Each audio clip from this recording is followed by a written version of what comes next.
Welcome to She Said Let's, where we usually chat the highs and lows of the business of film and TV, shine a light on women who've empowered us, and dish on plot twists in our lives that we just had to say let's to. However, in today's episode, we'll be doing a little bit of that. But if you're not tuning into the video, you are stuck with just us today. Why, you ask? Well, because, okay, as you know, it's International Women's Month, ladies. So, seeing how we both identify as women, we'll be focusing on the ladies today. So apparently I did a little bit of digging on this, and it used to be a week instead of a month. But honestly, who the hell decides these things? You know? I know.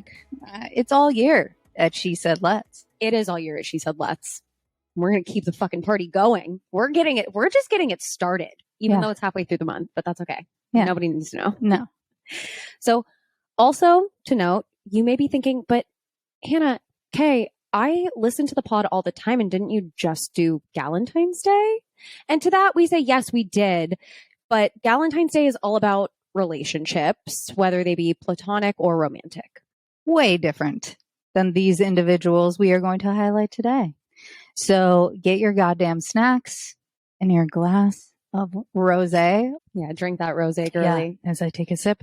So we are back with a crass segment we like to call She's a Bitch. As we've spoke about before, bitch is a term of endearment that Hannah and I use regularly. However, people have used it as a derogatory term for people, no matter the sex, for some time. And the definition of bitch, if you don't know, is a spiteful, unpleasant, or disliked woman. So She's a Bitch is a segment where we discuss a female identifying character in film and TV that people find unlikable, and the reasons why we don't find her to be as unlikable as others may perceive. Yes, and today we're talking about all the bitches that we love. I feel like I'm going to get some hate for some of the ones that I wrote down. Oh, no. I don't even know. I haven't even read her, so I have no idea which I haven't read yours either, and you did yours before mine. Well, okay. Well, I'm going to just kick us right off here. And my first person is Aya Cash as Gretchen Cutler in You're the Worst. Aya notoriously plays bitchy, I'm doing quotation marks here, characters. And well, Gretchen is the first one that I fell in love with that she portrayed. I was confused on the format of this 1 hour comedy, because normally they're half hour, but FX, you do whatever you like. And also I feel like, you know, who even goes by the half hour format anymore? No one. No one. But the cast of You're the Worst takes the darkest topics of mental illness, PTSD, etc., and makes you laugh at your own darkness. Gretchen is in PR, which is just notoriously like a hell type of job. Anyways, I feel like you have to be a certain type of person to be in PR. Can confirm. Yeah. And it's her brash and straightforward personality that makes her successful in this field. On top of actually caring about her clients, even if she doesn't always show it verbally, she'll often come through in her actions. People don't understand how she's so successful, but they don't have to.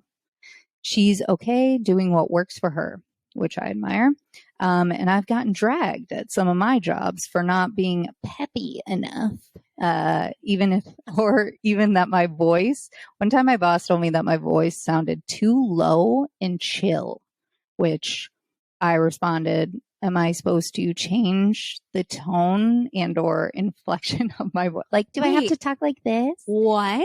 Oh, yeah. That was in one of my reviews for my job.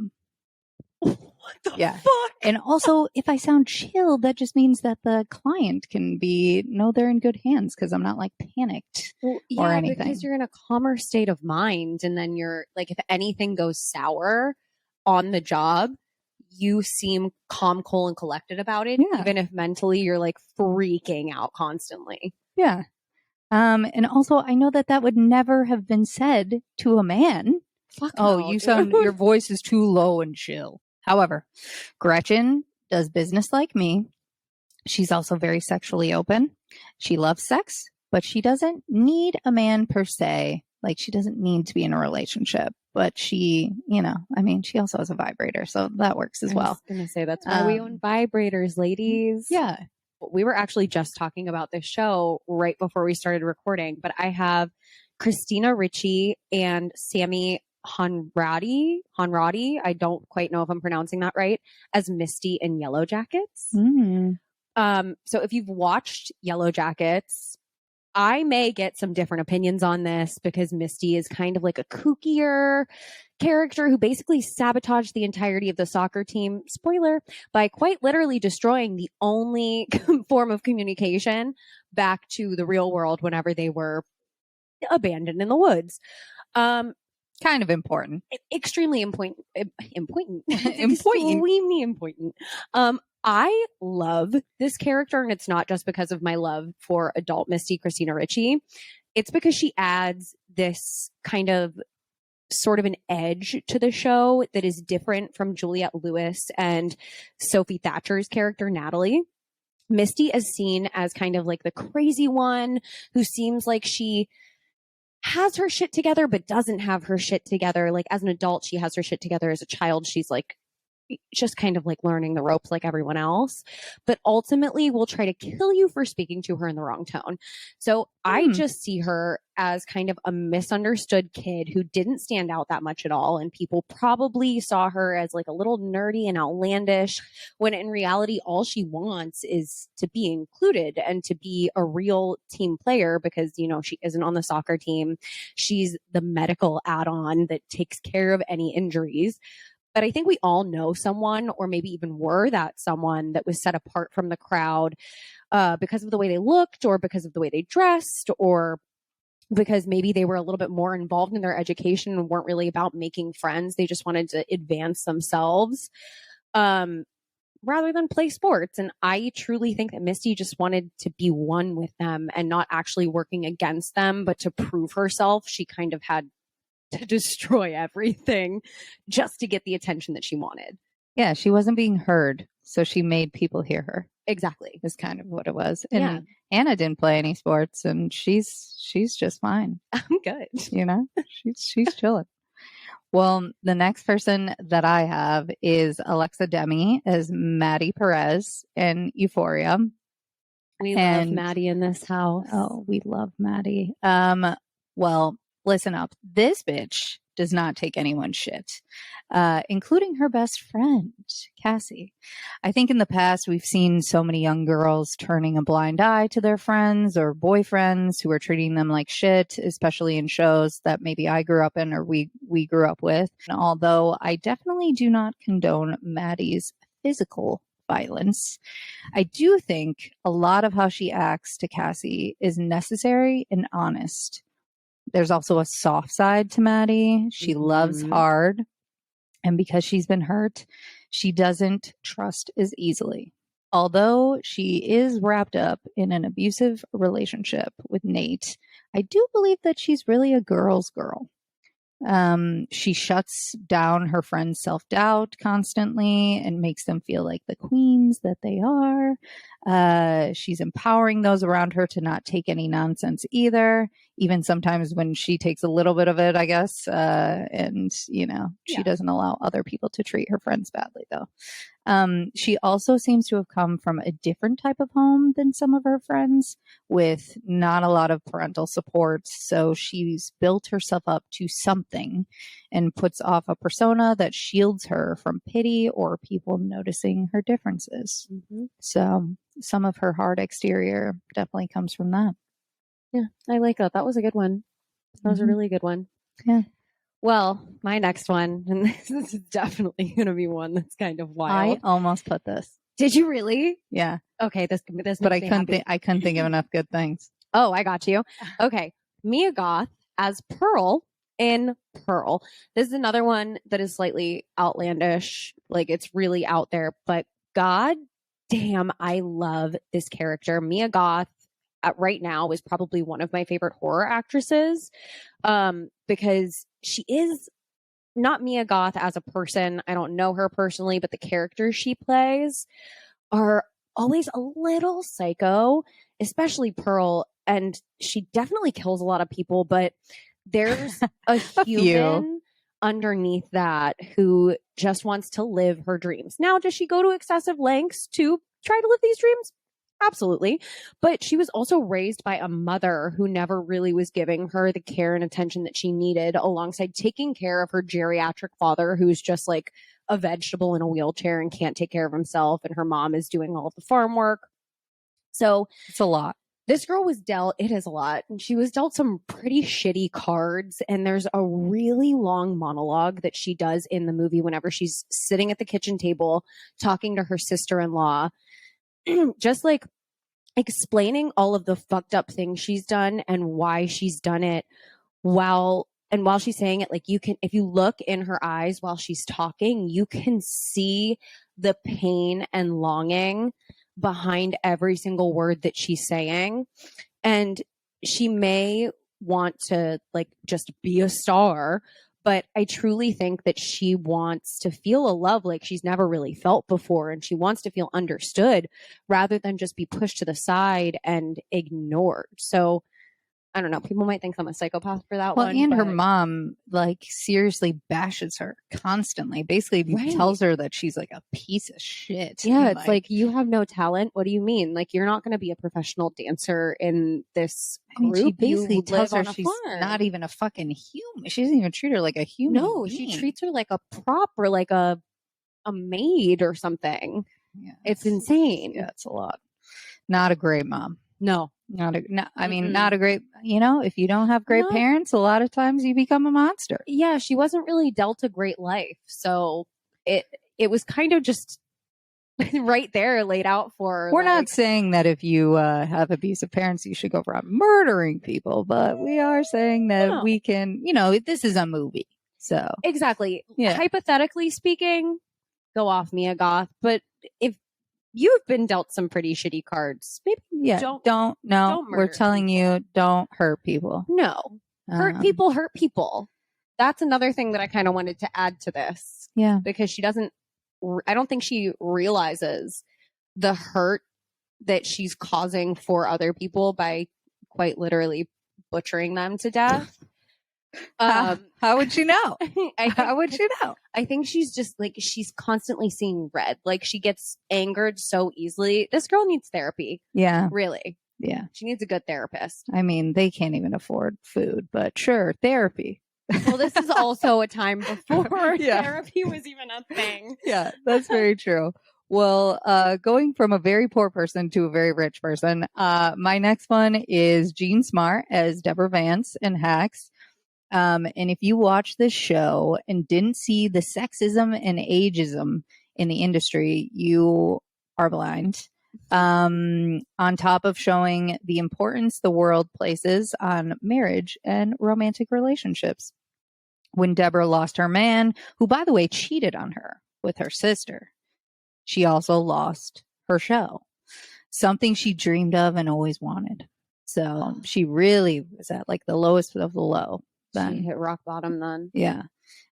She was expected to crumble during this tough time, and yet it fueled her comedy to a different, and even some may say more relatable place that maybe everybody wasn't talking about back then. She feels regret for not being the best mother that she could be, and honestly, I feel like almost every mother could probably say that they could have been better at something or another. And for not speaking up when women were being sexually harassed in the comedy scene.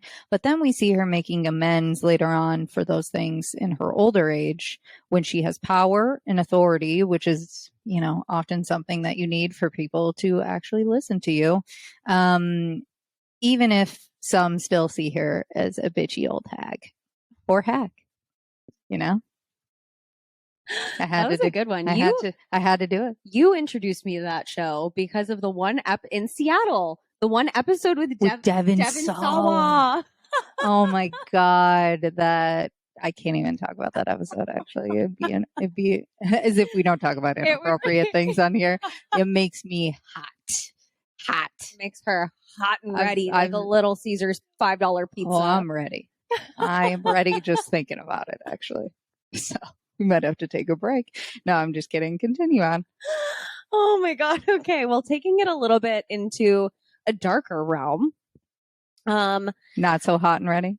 Not so hot and ready. I'm going for Joy Sunday as Bianca in Wednesday. Yes. So I love this character from the moment that we met her on the screen, and Joy is a powerhouse of an actor. Her character, Bianca, is tough as nails, doesn't take shit from anyone, and does whatever it takes for her and her team to win. And she's a siren. And anyone who knows me knows I have a deep love and really like to learn about mermaids and sirens and a lot of other mythical creatures because... Is that why we're friends? Because I look like Ariel? Yes. I knew it. Under the I sea. knew you had an ulterior motive for making friends with me. Yes, I feel like you're actually a siren. You used your siren call. I did. I did. Some would say I have one. Some would say. Well, maybe that's why I find you so intriguing, because I find it's all a ruse. It's all a ruse. Back to Joy. Anyway, when Wednesday and the rest of the world were introduced to Bianca, it's in this jousting scene against her and Wednesday, and they challenge each other. They go head to head. And one of them, and I can't quite remember which one, but either way, they both agree that the winner will be the first one to draw blood. And Bianca is the first one. She beats out Wednesday and kind of gives her that like run for her money in a sense. And I love Jenna Ortega. I love the show Wednesday. But this character is strong. She knows what she wants and how to get it. And throughout the season, she keeps her demeanor while also leaning into helping others. So like towards the end of the season, she actually kind of flipped the switch and wanted to help Wednesday and help the school, which I thought was so incredible because at first we see this really sour side of her that is very competitive and just wants to be queen bee and number one at everything. And then towards the end, we see this really soft side where she actually is like kind of coming to terms with like, okay, Wednesday's actually not that bad. She's here to like help. She saved the school and we helped her save the school kind of thing.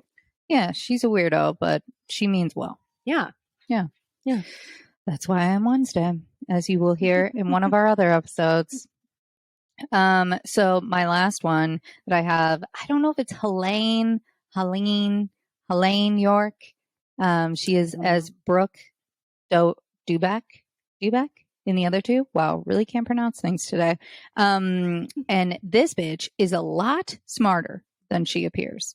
They kind of like introduce her as being kind of like this like dumbass who's just like latching onto her brother and like doesn't actually want to work and whatnot. But I think she does have some walls up, being an older sister and the only sister in the Dubeck family.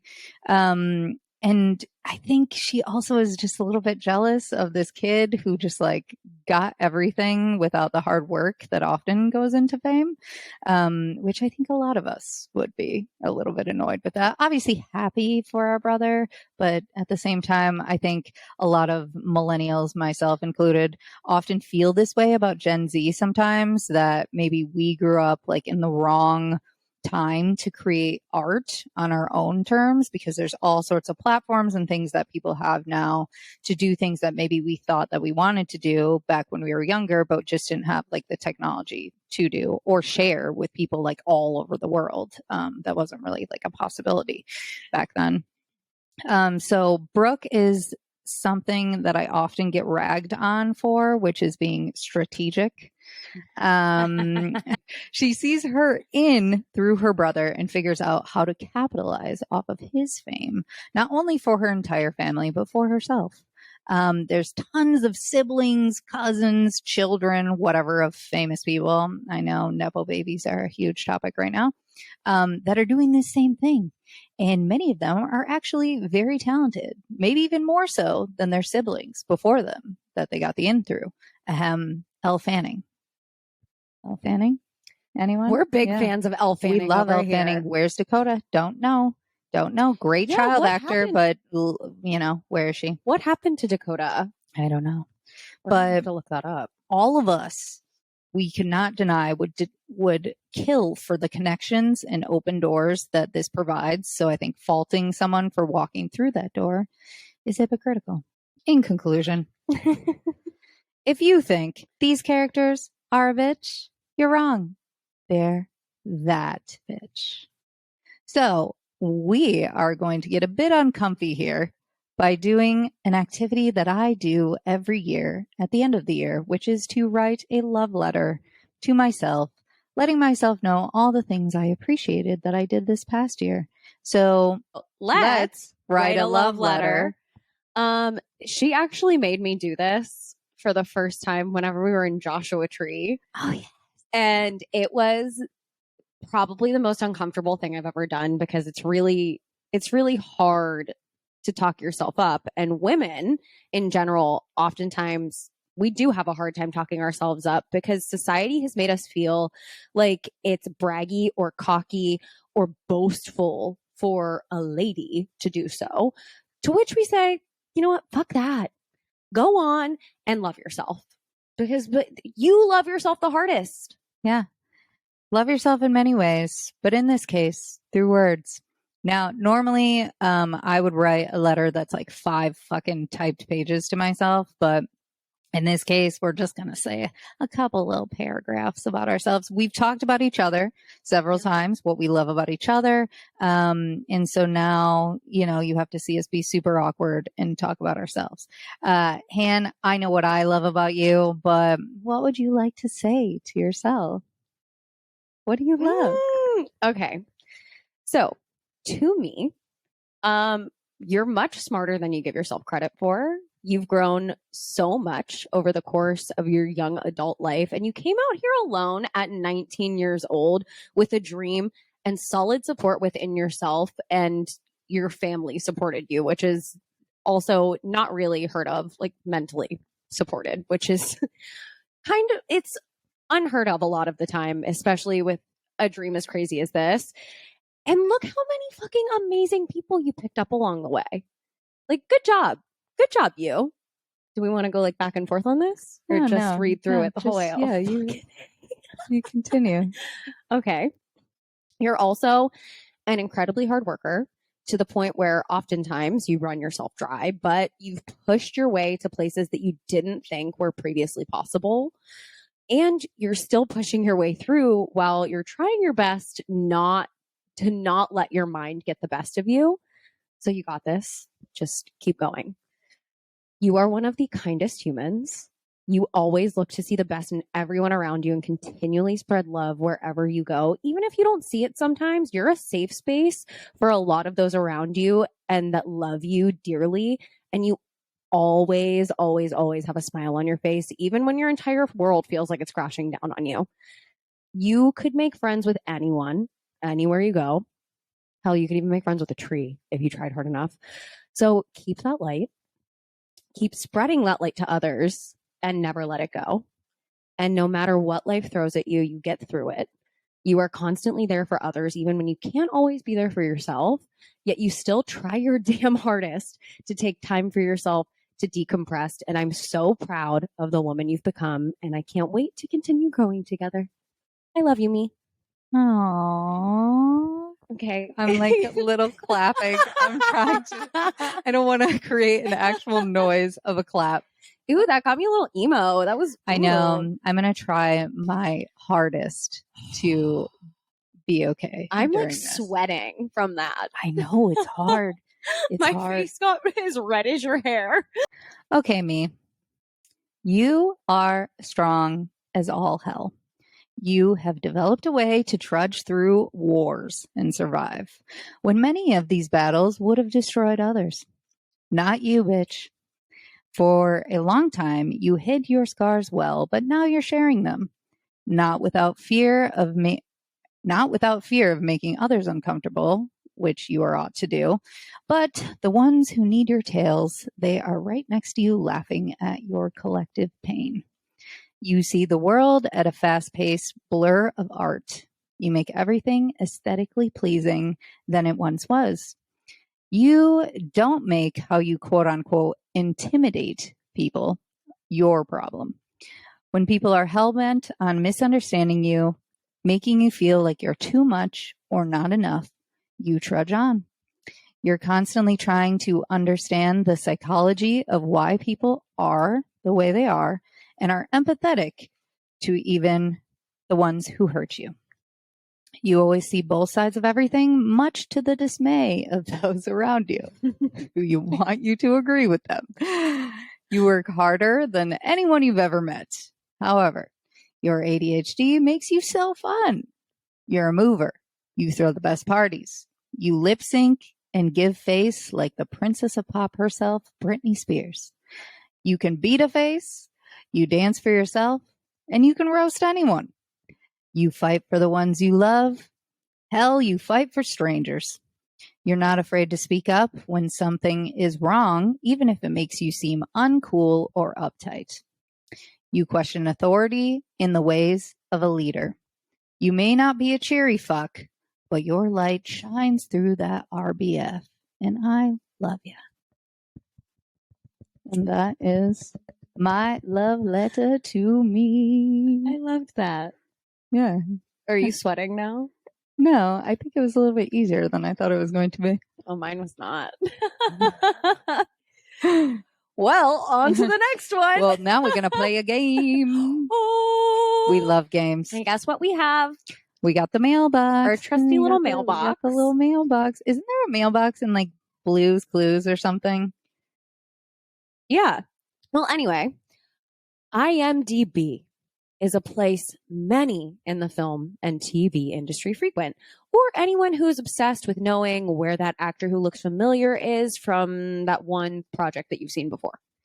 You could really go down a rabbit hole in this app. I would know. I've done it pretty much every day of my life because one project leads to the next. And maybe a different actor catches your interest. And next thing you know, you've been on here for an hour and you have no clue how you got to the 2003 film Holes. Or you know way too much about one actor just from seeing one project that they've been in, and now you know their entire life story and some trivia facts about them. Yeah, which I love. I love the trivia. I always read those. Yeah.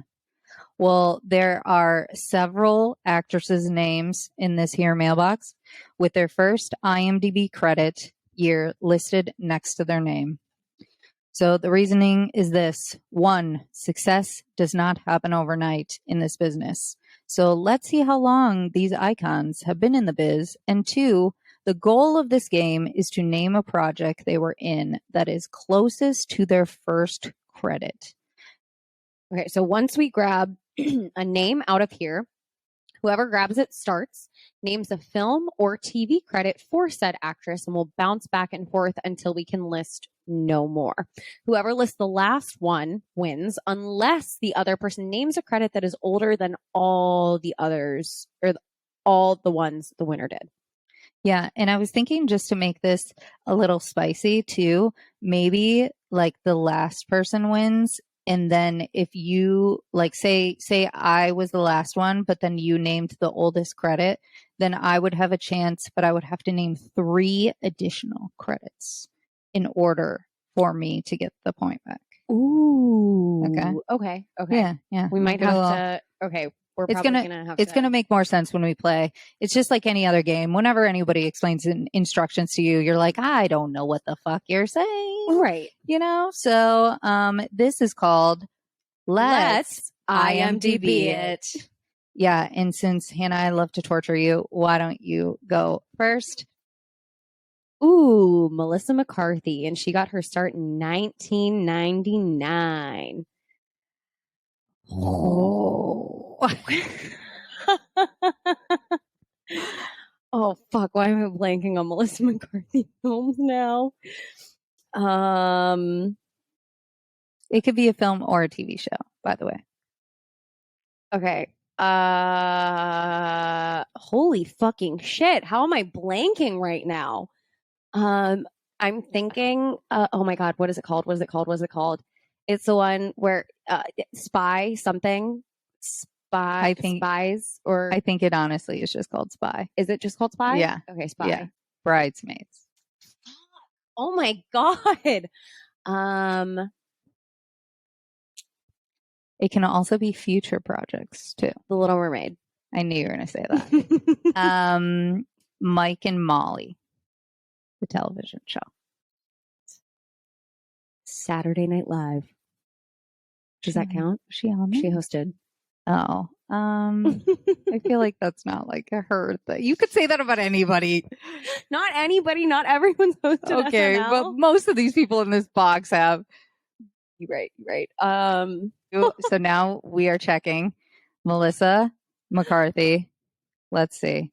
IMDb says so she was in Bridesmaids, obviously. We have 9 Perfect Strangers. I was thinking of that, and I totally forgot about that. Oh my God, I forgot about that with Bobby Cannavale. Yeah. Mike and Molly was on there. Let's see. Spy was 2015, so Mike and Molly is already before that. So Okay, that is so me. You got one. Okay. I got Rose Byrne, 1995. Oh, fuck. Well, I guess I'll just say Bridesmaids because she was also in that. Neighbors. Okay. Get 'Em to the Greek. Oh, yeah, the one's like my bum. Yeah, I love her in that. How am I blanking on all of these? These games stress me out to the point where I just go dark in my brain. I'm like, nothing is coming to me. I'm gonna say Sing and hope for the best there. Okay. I'm gonna say fuck. There was some fucking scary movie that she was in, and now I can't remember. What is it? Something family, adopted family. I know. I have one. Well, you know what? I'm gonna say Neighbors 2. Oh, good one. Insidious. That is what I was trying to think of. I was like, what the fuck is that? As soon as you said scary movie, I was like, oh, wait, you're right. What about Insidious 2? Isn't there a second one? I think there's like 3. So if you say that, I'm saying Insidious 3. Oh my God. Oh my God, she was in Spy too. Oh. We didn't even see that. Let's see. Oh, like a boss. I didn't even think of that one. I didn't think of that one either. Instant Family. That's what I was trying to come up with. Instant Family. Oh, there is more than one Insidious. How many Insidiouses are there? Yeah, there's 3. Yeah, it looks like there might be. But yeah, there are 3. The first Insidious came out long before that. Yeah, 2010. Oh, but Get 'Em to the Greek was before that. Oh, shit. So that's me. Eva Longoria. Desperate Housewives. Okay. Oh, Dora. She's the mom in the live action Dora. What? Yeah. Oh God. I know. I'm telling you, I blank. Oh wait. I feel like I know the first thing she was in, but I'm unsure. It's your turn anyways, but I'm still thinking. Can't think of anything else. No. I'm gonna say I think it's Young and the Restless. I want to say I think she started as like a soap actress. Oh, it was General Hospital and The Young and the Restless. Oh wait, I said The Young and the Restless. Oh, motherfucker. Yes. God damn it. I shouldn't have said anything. Yes. I got Sandra Bullock, 1987. I am going to say, I'm going to say The Proposal. The Lost City. What's that? It's the newer one with Channing Tatum. Oh, right. Pitt. Yeah. Daniel Radcliffe. I'm going to say Miss Congeniality. Miss Congeniality 2. Mm-hmm. Fuck, there was some scary movie back in the day. No, I can't fucking remember what it is called. Yikes. Okay. Heat. Mm-hmm. That was with Melissa McCarthy. Yeah. Fuck, that would have been a good one. What was Oh fuck, the one with the football player. What was the name of that? Blindside? The Blind Side? Yeah, Yeah, the Blind that Side. is what it was. Oh my God. You know which one that I Bullet just Train. thought of? Bird Box. Yes. Ocean's 8. Wow, we are fools. We're Gravity. really bad at this. Wow. All About Steve, The Proposal, The Lake House, Miss Congeniality, Crash. Oh, I forgot about that. I loved Crash. She was also in George Lopez. I know. Divine Secrets of the Yaya Sisterhood. Okay, so far Miss Congeniality is the first one. Oh, Practical Magic. Is that what I was thinking of? A good one. Meryl Streep, 1977. Wow. I'm gonna go with the typical answer would be my favorite one, but there's another one that I also love, Death Becomes Her.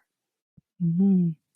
I'm going to go with The Devil Wears Prada. Is that what you're going to say? No, I was going to say, I'll say I know what you're going to say. Mamma Mia. Okay, Mamma Mia too. I was going to say The Bubble, but it's not The Bubble. It's one that came out during the pandemic, and it's with Leonardo DiCaprio and Jonah Hill. Oh. What the fuck was the name of that? And of course, I'm fucking blanking on one of my favorite actors in the world. Oh my God. Stressed. Well, I was going to say The Iron Lady. And I was also going to say Doubt, which is another. I'm pretty sure she won awards for both of those things. Yeah, I think so. The last one in there was Death Becomes Her from 1992. Okay. Is it Don't Look Up? Yes. Okay, because then I still... Motherfucker. Fuck off. Fuck off. I hate you. I hate you. I hate this game. This sucks. This is the worst thing in the world. This is so fucking dumb. I hate this game. Oh, shit. Okay. I got Amy Poehler, 1997. And I am going to start with... Well, I guess we can say SNL because she was on SNL. No. You said she was a guest. Okay. This is an actual show that they were on. Yeah. She was a cast member. Yeah. Baby Mama. Mean Girls. Parks and Rec. Wine Country. Ooh. Which I almost forgot all about that. Sisters. Oh yeah. I forgot about that too. 30 Rock. Ooh, good one. And here's where Hannah blinks. It looks like Mean Girls. That was the first? Is the winner. What about Baby Mama? That's after that. What the fuck? Aubrey Plaza. She got her start in 2009, and we are going to start it off with good old Parks and Rec. Okay. I want to say she was on 30 Rock too. Was she? I want to say. Ingrid Goes West. Emily the Criminal. The White Lotus. Yes. I'm thinking of the one with the nuns.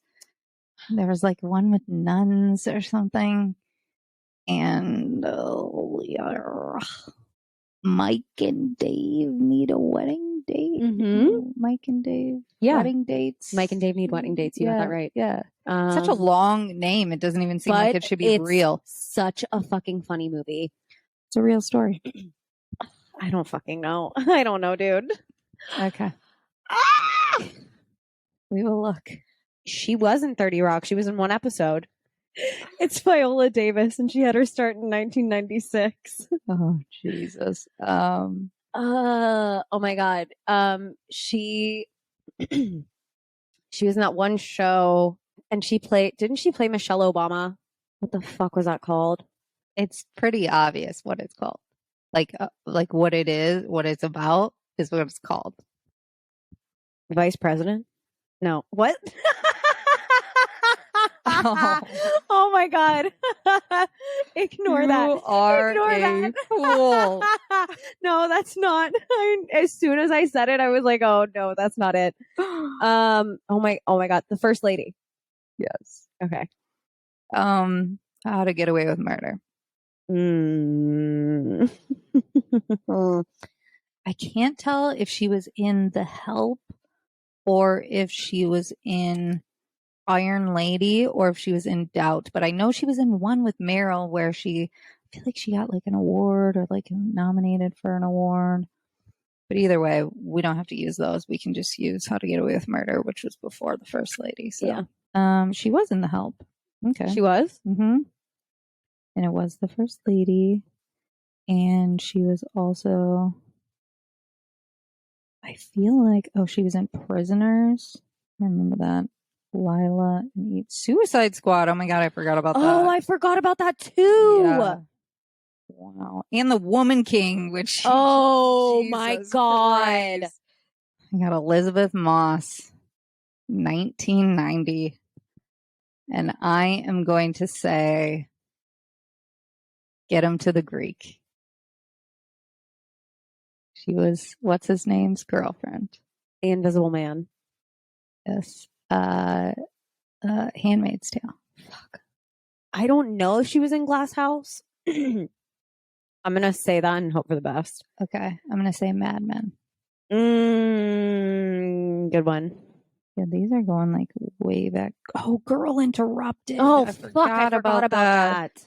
Get Him to the Greek, 2010. Wow. That was pretty far in. Yeah, that was. That was pretty far in. Oh, this is a good one, I feel. I feel like you're going to do well with this. Julia Roberts, 1988. Okay. I get to go first. Yeah. My Best Friend's Wedding. Pretty Woman. Aaron Brockovich. Eat, Pray, Love.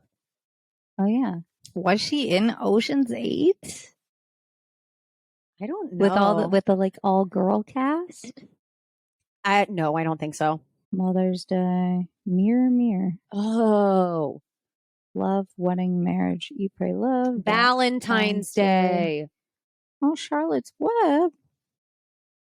She was in Ocean's 12. Mona Lisa Smile. Ocean's 12. And Ocean's 11. Ocean's 11. Oh, that's why I was thinking of that, because Runaway Bride. That's oh my God, I remember that. And Notting Hill. Jesus. And Motherfucker. Stepmom, My Best Friend's Wedding. She was in Friends. Okay, it looks like My Best Friend's. Oh, Hook. She was Tinkerbell. What? Pretty Woman. Oh, no, that's you. Mm-hmm. Steel Magnolias. Wow.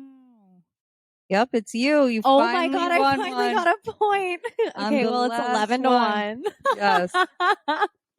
Oh, man. Right, well, that was a fucking trip and a half. That was so hard, dude. That was really hard. Well, we had plenty more. We had plenty more in the fucking box. I know, but if they can name who's in the box. Yeah.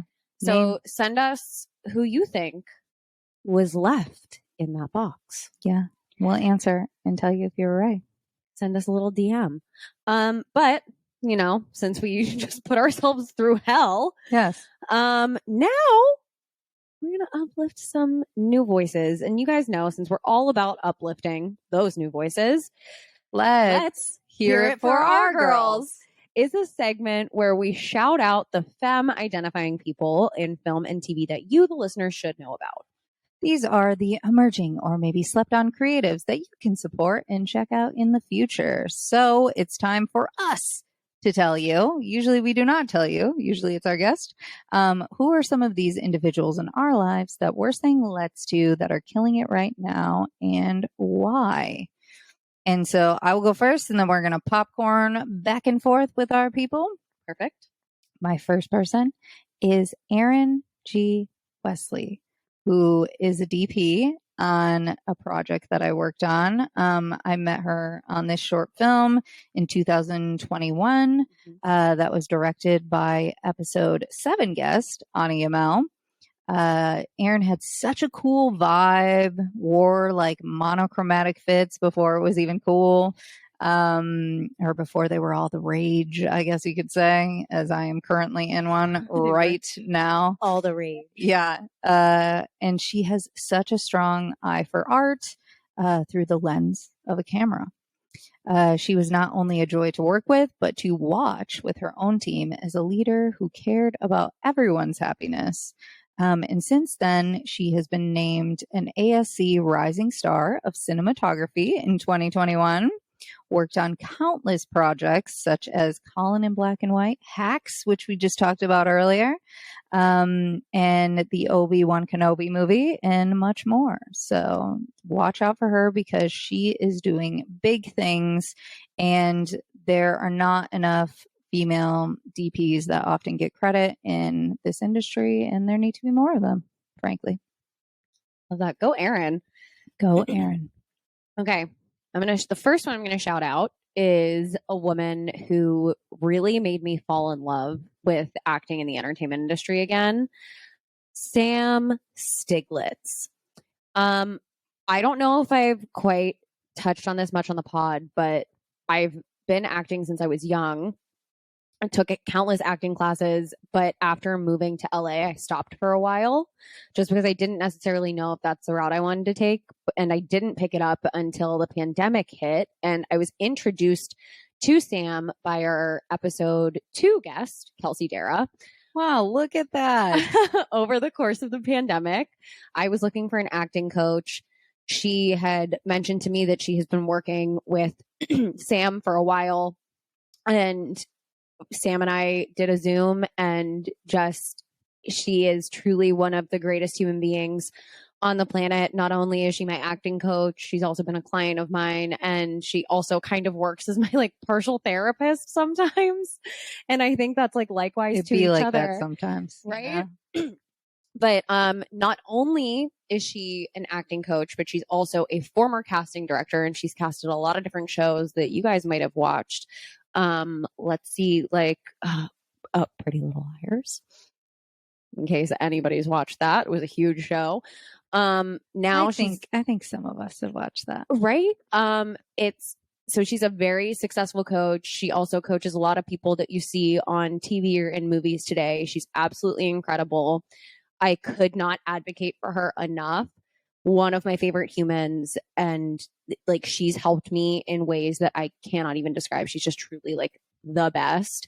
And she's doing so many cool things. She has a seminar out right now on her website. You can go look at her website and see a bunch of testimonials. I don't think that she's taking any new clients, and she only takes referrals, but just, God, she is a gem of a human. Yeah. I've met her too before. She is very great.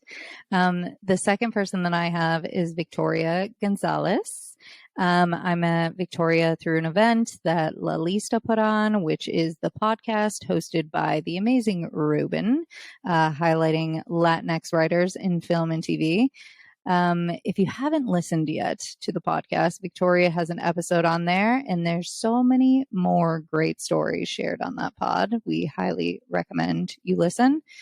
So anywho, Victoria just seemed like a cool, down-ass bitch. She had a chill but fun outfit on. She drank mezcal, or maybe it was tequila on the rocks. And I was like, holy shit, yes, this is amazing. She spoke so passionately about representing what some may perceive as messy Latinas, which her and I both know are real, needed stories. And she loved to travel, and even so much so that she went to South Africa and directed and wrote the film Never Mets, which I cannot wait to see. I read an article recently that it was amazing. And she was also a writer on Diary of a Future President and Saved by the Bell. Ooh. The reboot. Damn. Which should not have been canceled. Let me say that. No, it shouldn't have been canceled. It was actually really, really good. Yeah. Let me say that. Bring it back. The next one I'm going to say is someone that I look at as a sister to me, basically. Jordan Belt. She's an actor, producer, writer, all around incredible human being. When I was about 16, 17 years old, I started taking acting classes with another powerhouse coach back in Pittsburgh, Jill Wadsworth. And in those classes, I met a sweet little angel who I've since adopted as my sister, which is Jordan.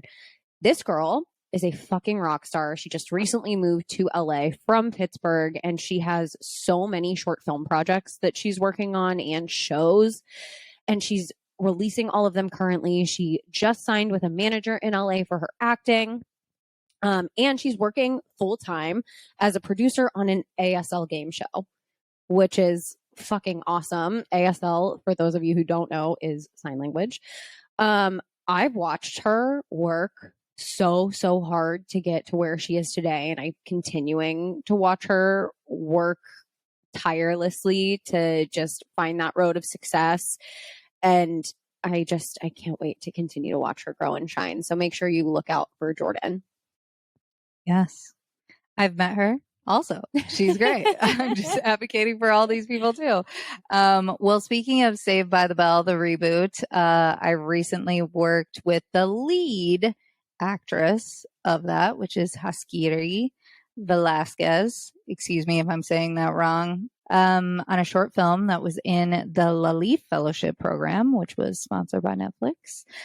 We became fast friends, eating Mexican candy, chatting about our love for New York, which is where she's from, and how Latina actresses are often typecasted. This girl is not afraid to be her colorful self, and I don't just mean that in an outward sense. She was in the South by Southwest film, I believe, the 40-year-old version, which I recommend everyone watch. And I'm rooting for her on all of her upcoming auditions, partially because I want her to get her ass back to LA so that we can hang out. I want to meet her. She seems like a good time. Oh, she is so fun. And get your ass back out here. So much energy. Love it. Okay, next one.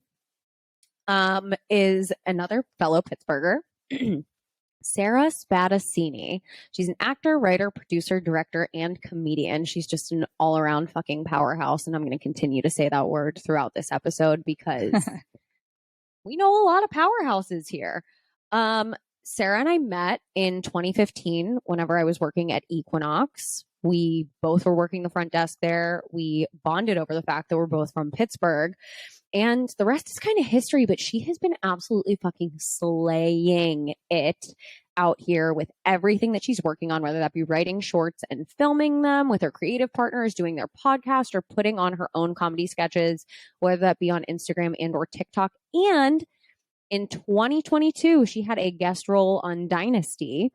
Woo-hoo. I have looked up to Sarah since the moment we met. And she's put me into some of her short film projects, and she's just always advocating for the people around her that she loves, and just like really just anyone around her. She's truly been a constant cheerleader since day one, and I will always be a part of her support system. She's incredible. So look out for Sarah Spad. That's one person I have yet to meet. So maybe she'll Sarah. Be on the pod. Maybe then I'll meet her. I don't know. Gotta get you on, Sarah. Yeah. Well, my last person I'm going to call out today, but you know, there's so many more people I could mention. This could go on all freaking night, but is Elena Craveo.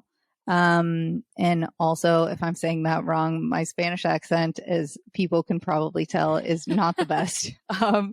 But Elena became one of my mentors through a Naleep Media Summit. It was like a year or two ago, I believe.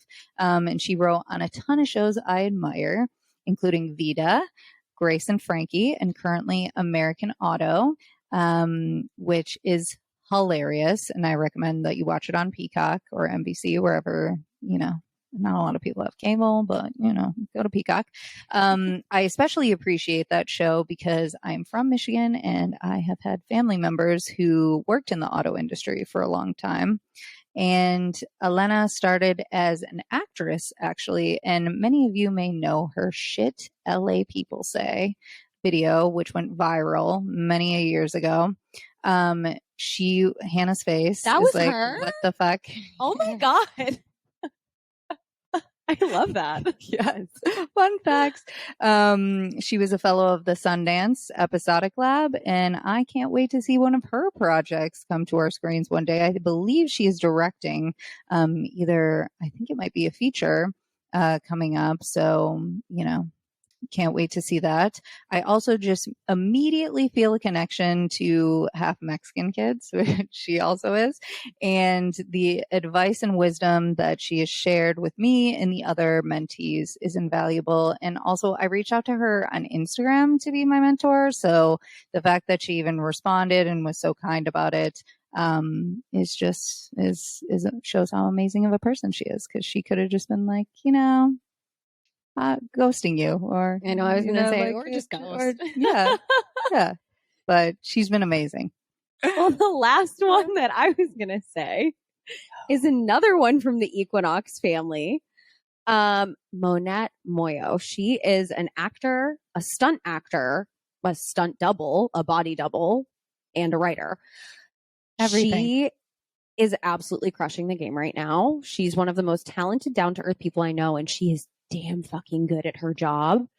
Stunt work in itself can be really scary, yet she makes it look so easy. Like, she'll be doing trapeze stuff, and I'm like, how do you do that?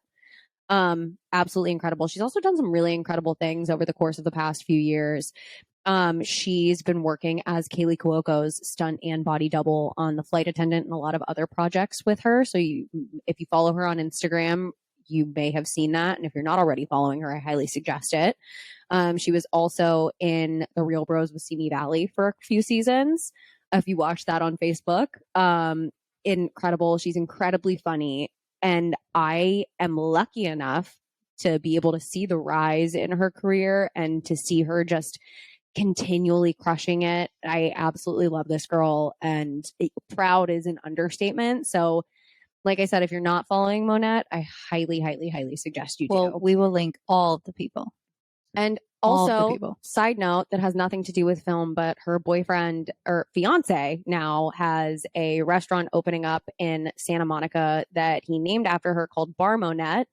So if you follow her on Instagram, then you'll be able to see when that opens up, and maybe you'll be able to pay the restaurant a visit and taste some delicious food. Yeah. I love food. We love food. We love food. We love to eat. Big foodies over here. Yeah. Thanks for celebrating the ladies with us today. We'll have many more Let's Stories in future episodes, along with several other fun-filled segments and guests. And in the meantime, make sure to follow us on Instagram and TikTok at OCS Productions, and tell us what you would write in your own love letter, because we want to hear what you guys love about yourselves too. Also, because we love to ask this, please rate us with a sparkling 5 stars wherever you listen to podcasts. And why not write us a review on Apple Podcasts? Because, we want to hear from you. Yeah, you can put love letters to us in the reviews on Apple Podcasts. We would love to have that, as long as you're not super creepy or something, Yeah, but we'll catch you next time for more She Said Let's. Ba-dum-bum.